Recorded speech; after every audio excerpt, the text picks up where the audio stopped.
நேயர்களுக்கு வணக்கம்.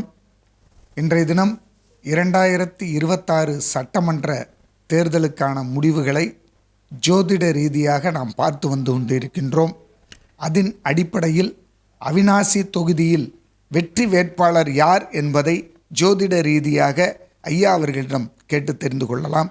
ஐயா சொல்லுங்க. அனைவருக்கும் வணக்கம்.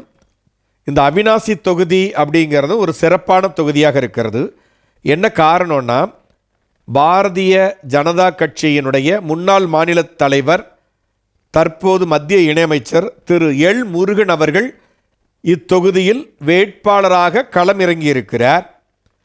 அதேபோல திராவிட முன்னேற்றக் கழகம் சார்பாக டாக்டர் கோகில மணி அவர்கள் போட்டியிடுகிறார்கள்.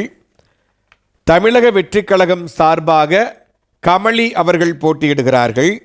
நாம் தமிழர் கட்சி சார்பாக மேனகா அவர்கள் போட்டியிடுகிறார்கள்.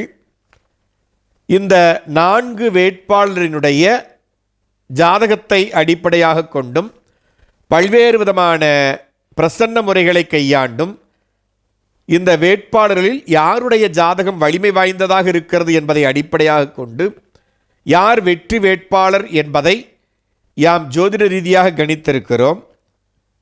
இதில் திராவிட முன்னேற்றக் கழகம் சார்பாக போட்டியிடும் டாக்டர் கோகில மணி அவர்கள் வெற்றி வேட்பாளராக வரம் வளவிருக்கிறார் என்பதை யாம் ஜோதிட ரீதியாக கணித்திருக்கிறோம்.